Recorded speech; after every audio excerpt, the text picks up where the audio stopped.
नमस्कार दोस्तों, एक बार फिर से आप लोग का बहुत बहुत स्वागत है। आज का ये सेशन बड़ा इंपॉर्टेंट रहने वाला है। आज हम बात करेंगे top 10 current affairs based on 1 अप्रैल। सबसे पहली न्यूज यहाँ पर आ चुकी है आपके और मेरे साथ हमारी स्क्रीन पर। तो यहाँ पर इंडिया का हाईवे इंफ्रास्ट्रक्चर के बारे में नितिन गडकरी जी ने एक स्टेटमेंट पास किया और ये बोलते हैं कि 2024 तक ये यूएस के इंफ्रास्ट्रक्चर को यहाँ पर मैच करेंगे, कोशिश करेंगे, राइट। तो यहाँ पर एक मिशन है, मिशन मोड पर यहाँ पर वर्क स्टार्ट हो चुका है कि जितने भी कंस्ट्रक्शन है ग्रीन एक्सप्रेस हाईवेज का, even on the rail over bridges का, तो यहाँ पर उसका इंफ्रास्ट्रक्चर मैच किया जाएगा यूएस के इंफ्रास्ट्रक्चर 2024 तक। ठीक है। According to the Nitin Gadkari, India's road transport highway minister, the country highways infrastructure will be at par with that of US by 2024, right? So it's very very important you to know कि आप इसे समझें।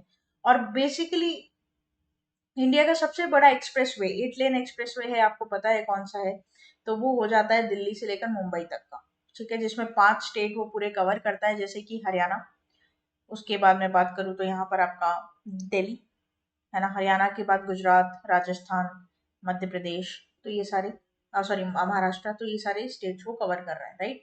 तो ये जो इनिशिएटिव है basically infrastructure match करने का, एक स्टैंडर्ड यहाँ पर सेट कर लिया गया है गवर्नमेंट के द्वारा कि हम इस स्टैंडर्ड को यहाँ पर मैच करेंगे, जैसे कि इसमें बताया मिशन मोड के बारे में। तो टाइम बाउंड पूरा ये रहेगा, बहुत ज्यादा टाइम इस पर हम डिले नहीं करेंगे, वक्त नहीं लगाएंगे इस पर ज्यादा। और एक मिशन यहाँ पर ग्रीन एक्सप्रेसवेज का स्टार्ट किया गया है, जिसमें कंस्ट्रक्ट किए जाएंगे 5,000 kilometre expressways and highways at estimated cost of nearly 3 trillion fund outlay, right. बहुत इंपॉर्टेंट क्वेश्चन यहाँ पर आपके एग्जाम पॉइंट ऑफ व्यू से दोस्तों बन सकता है इस न्यूज के ऊपर। कैसे? India union road transport highway minister Shri Nitin Gadkari ji, the country's highway infrastructure will be at par that with the US by, तो कौन से ईयर तक यहाँ पर कंस्ट्रक्ट करने की बात की गई है? तो 2024 तक। ठीक है, तो यहाँ पर ये एक इंपॉर्टेंट पैरामीटर पर क्वेश्चन आप देख सकते हैं अपने एग्जाम्स में। आगे बात करते हैं न्यूज नंबर 2 के ऊपर। न्यूज नंबर 2 क्या है यहाँ पर? Whitefield Krishna Rajapura line of Bengaluru metro, ये इनॉग्रेट किया गया है पीएम मोदी जी के द्वारा। ये फोटो आप यहाँ पर देख सकते हैं, है ना। पूरी बात कर लेते हैं। तो Whitefield Kadugodi to Krishna Rajapura metro line was inaugurated by Prime Minister Narendra Modi, who expressed his happiness in a tweet, and he mentioned that new metro line will enhance the ease of living for the people of Bangalore by improving the transportation and connectivity in the region. दोस्तों, अगर मैं traffic की बात करूँ ना, तो Bengaluru is the most traffic, ठीक है, सेगमेंटेड एरिया सिटी आप बोल सकते हैं अभी इंडिया में, हमारी कंट्री में। लेकिन वहां पर एक यहाँ पर जो आपका कृष्णा राजापुरा मेट्रो लाइन है, इसे इनॉग्रेट करने से ये बताया जा रहा है कि कहीं हद तक ट्रैवलिंग टाइम जो है वो रिड्यूस होगा, लोगों को राहत मिलेगी। ठीक है, ईज ऑफ लिविंग के मकसद से इसको एनहांस किया गया है, इसे इनॉग्रेट किया गया है। ठीक है, तो ये एक बड़ा पॉइंट यहाँ पर निकल कर आ सकता है। क्वेश्चन आप कैसे एक्सपेक्ट कर सकते हैं? Among the following who recently inaugurated Whitefield Kadugodi for Krishna Rajapura metro line, तो करेक्ट हो जाएगा नरेंद्र मोदी। आगे बात करेंगे न्यूज नंबर 3 के ऊपर। न्यूज नंबर 3 यहाँ पर हमें क्या बोलता है? Union home minister ministry of cooperation Shri Amit Shah ji unveils the statue of Lord Bhaveshwara and Nada Prabhu Kempegowda in Bengaluru Karnataka today. तो यार बेसिकली यहाँ पर एक स्टैचू है लॉर्ड भावेश्वरा जी की, अनवेल की गई है। कहाँ पे? कैंपेगौड़ा जी में, state assembly premises of Bengaluru Karnataka, right. किसने इसे यहाँ अनवेल किया है? तो यहाँ पर अमित शाह जी का नाम निकल कर आया है। ठीक है, तो ये बात आपको यहाँ पर क्या करनी है, ध्यान रखनी है। It's very very important. Basically जो केम्पेगौड़ा जी हैं या फिर बसपाना जी हैं, ये जो स्टैचूज है ये डिपिक्ट करेंगे, ये मैसेज यहाँ पर सोशल जस्टिस का, डेमोक्रेसी का, गुड गवर्नेंस का and development of those who get elected in the assembly, right. तो it's very very important you to know, क्योंकि बहुत जगह बहुत सारे स्टैचूज आजकल अनवेल हो रहे हैं दोस्तों, है ना। अगर स्टैचू ऑफ यूनिटी की बात करूँ या स्टैचू ऑफ ट्रस्ट की बात करूँ, स्टैचू ऑफ बिलीफ की बात करूँ, साथ ही साथ अभी नॉलेज की बात हुई थी, स्टैचू ऑफ नॉलेज यहाँ पर बी आर अम्बेडकर साहब जी का जो महाराष्ट्र में इनॉग्रेट किया गया है। तो बहुत सारे स्टैचू पर एक क्वेश्चन आपको देखने को मिल सकता है आपके एग्जाम्स में, राइट। तो dash unveils the statues of Lord Bhaveshwara and Nada Prabhu Kempegowda in Bengaluru, तो करेक्ट हो जाएगा ये अमित शाह। आगे बात करेंगे न्यूज नंबर 4 के ऊपर। इंपॉर्टेंट रहेगा क्योंकि फाइनेंस से इस पर आपका क्वेश्चन बन सकता है। तो world bank nod to 108 million loan for Assam disaster response. तो क्या है बेसिकली, वर्ल्ड बैंक जानते हैं दोस्तों, वर्ल्ड बैंक या वर्ल्ड बैंक बोलो या फिर आईबीआरडी बोलो, है ना।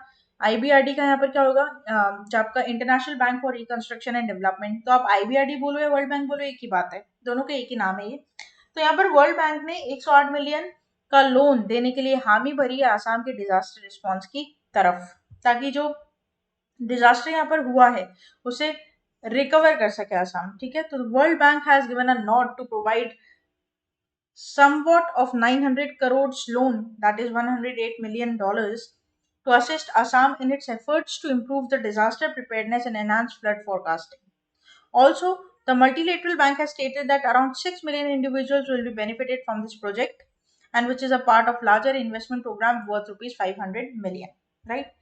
The project is going to build for eco-friendly infrastructure to the Beki and Burheding rivers basins to lessen the impact of floods and reverse erosion on the state. हम हर साल कभी ना कभी जरूर सुनते हैं कि असम में बाढ़ के कारण लोग मरे, फसलें खराब हुई, घर डूब गए, मर गए कितने लोग।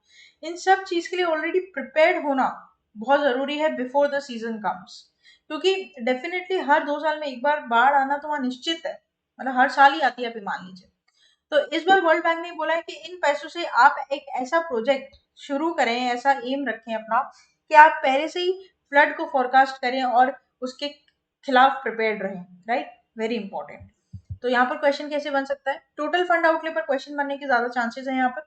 What amount of total fund outlay has been approved for Assam flood management project, तो करेक्ट हो जाएगा 108 मिलियन। आगे बात करते हैं न्यूज नंबर 5 की। न्यूज नंबर 5 यहाँ पर क्या बोलता है देखिए, SJVN has secured rupees 915 crores, that is 50 billion, for green finance for Japan Bank. And ये जो पूरा प्रोग्राम फंड है ये आपका ओमकारेश्वर फ्लोटिंग सोलर, जो कि 90 मेगावाट वहां से और 100 मेगावाट फ्रॉम रघिनसा सोलर प्रोजेक्ट्स के थ्रू यहाँ पर लिया जाएगा। तो मिनिस्ट्री ऑफ पावर से एक बड़ी न्यूज निकल कर आई है यहाँ पर, ठीक है, जो कि ग्रीन फाइनेंसिंग यहाँ पर कर रहा है, सिक्योर किया है किसने, एसजेवीएन लिमिटेड ने।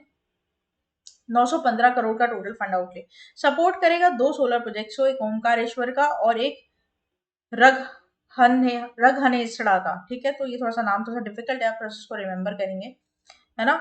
साथ ही साथ पूरा एनवायरमेंटली फ्रेंडली ये रहेगा और ये ग्लोबल एक्शन को मद्देनजर रखते हुए ही और जो इन्वायरमेंटल प्रिवेंशन है उसको मद्देनजर रखते हुए बनाया गया है। द पर्पस क्या है इसका, the purpose of this debt is to fund the 30 megawatt Omkareshwar floating solar power plant and power project in Madhya Pradesh and 100 megawatt solar power plant in Gujarat. Estimated cost क्या है combine दोनों का, तो 1290 करोड़ के करीब करीब अप्रोक्सीमेटली, जिसमें से इन्होंने 915 करोड़ तो सिक्योर कर ही लिए हैं। ठीक है, स्टेट लोन कंपनी से। It's very important. अब देखो इस पर क्वेश्चन कैसे बनता है।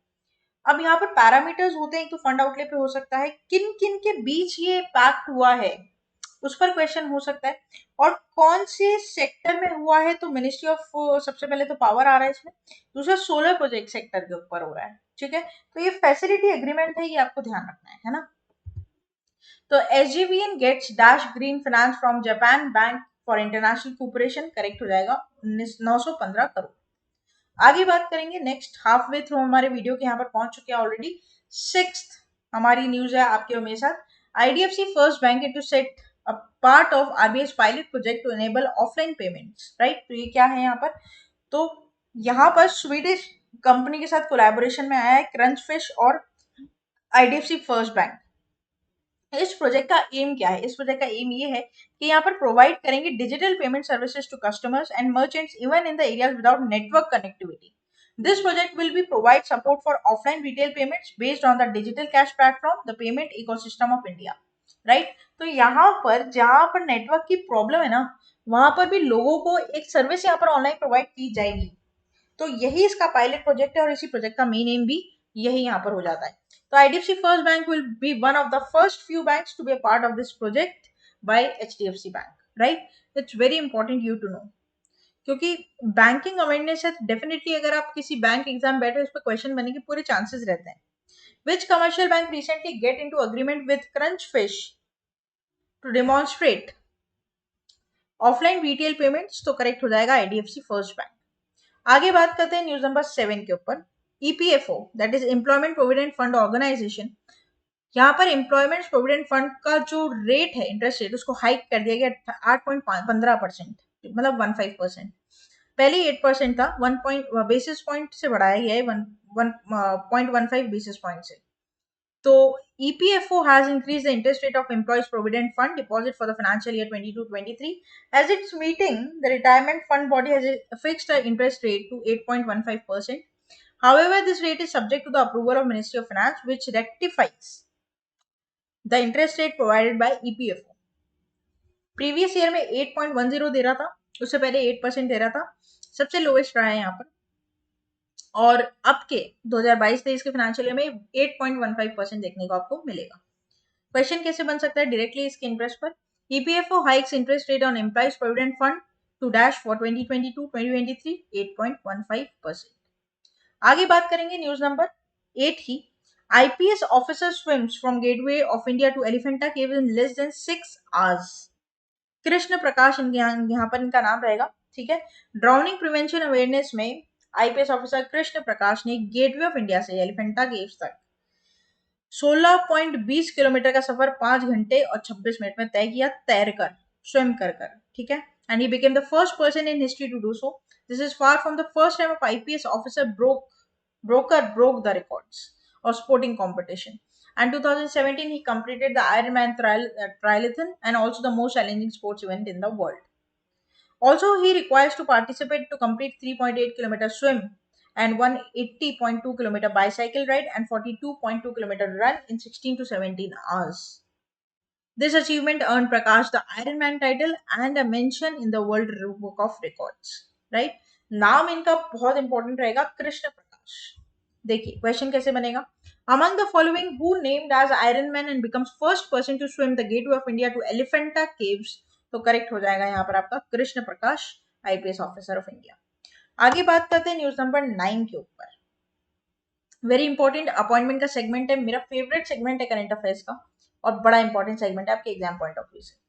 NDTV appoints former SEBI chairman UK Sinha and business leader Dipali Goenka as independent directors। तो यहाँ पर NDTV ने अनाउंस किया है कि वो उपेंद्र कुमार सिंह यूपी सिन्हा को, जो कि सेबी के फॉर्मर चेयरपर्सन रह चुके हैं, और बिजनेस लीडर दीपाली गोयनका को अपने नॉन एग्जीक्यूटिव डायरेक्टर्स घोषित कर रहे हैं, या फिर इंडिपेंडेंट डायरेक्टर घोषित कर रहे हैं यहाँ पर, ठीक है। सिंपल है, नाम दोनों की याद रखने और कंपनी का नाम आपको यहाँ पे याद रखना है ना। दीपाली गोयनका की बात करूँ तो सीईओ वेल्सपन है, इंडिया की कंपनी है ये, है ना।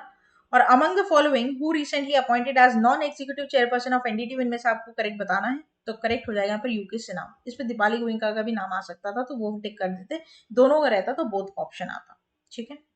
आगे बात करते हैं, लास्ट हमारी न्यूज रहेगी यहाँ पर, news number 10। India and Africa hold first army chiefs conclave. क्या है ये? तो inaugural joint conference between Indian and African army chiefs is scheduled to take place in Pune with Defense Minister Rajnath Singh and a guest of honor Indian Army Chief General Manoj Pandey। First ever conference है ये 10 army chiefs के साथ with the Nations, and 31 representative यहाँ पर थे African countries के, जिन्होंने attend किया यहाँ पर। पूरा एग्जीबिशन आत्मनिर्भर भारत इनिशिएटिव के अंडर यहाँ पर हुआ है, टारगेट किया गया है अफ्रीकन मार्केट को। क्या है ये? With which of the countries first India's first army joint conference is going to take place in Pune, तो करेक्ट हो जाएगा आपका Africa. Right, very very very important, क्योंकि ऐसे समिट्स पर नेशनल न्यूज के तौर पे क्वेश्चन बन सकता है दोस्तों। तो ये था हमारा पूरा टॉप 10 करंट अफेयर्स का सेशन। आशा करते हैं सेशन आप लोगों को यहाँ पर इंटरेस्टिंग लगा होगा, इन्फॉर्मेटिव लगा होगा, हेल्पफुल लगा होगा। साथ ही साथ हमने इसे नैरो डाउन करने की कोशिश की ताकि आप बड़े बड़े आर्टिकल्स के बीच उलझो ना, और आपको क्लियर सिंपल शॉर्ट समरी मिल जाए आपके एग्जाम के पॉइंट ऑफ व्यू से। यहाँ पर आप हमें फॉलो कर सकते हैं डेली, हमारे यूट्यूब चैनल को सब्सक्राइब कर होम सेक्शन में करंट अफेयर्स मिल जाएंगे आपको, प्लेलिस्ट में अपनी मन चाहिए वीडियोस देख सकते हैं, कम्युनिटी पर जाकर एमसीक्यू सॉल्व कर सकते हैं, और 1 मिनट में आपकी शॉर्ट्स को अपलिफ्ट करेगा आपका नॉलेज को। ना केवल यूट्यूब, फेसबुक, ट्विटर और इंस्टा पर भी हम अवेलेबल रहेंगे 24/7। सब्सक्राइब करिए, बेल आइकन को प्रेस करना ना भूलिए। साथ ही साथ हमारी official website that is avision.co.in को भी जरूर विजिट करिए, जहां पर कुछ ऐसा इंटरफेस आपको मिलेगा जहां पर test series, prime membership, pre preparation practice sheets आपको मिलेगी, और हसल फ्री आप अपने आप को रजिस्टर करवा सकते हैं। हमारे साथ कांटेक्ट कर सकते हैं कोई भी क्वेरी के लिए व्हाट्सएप पर, और मेरे साथ डायरेक्टली जुड़ सकते हैं आप टेलीग्राम चैनल पर। तो फिर बने रहिए, देर किस बात की, अपनी नॉलेज को, अपनी प्रैक्टिस को, अपनी प्रिपरेशन को एक लेवल अप ले जाइए विजन इंस्टीट्यूट के साथ मिलकर। तब तक के लिए thank you so much and have a nice day.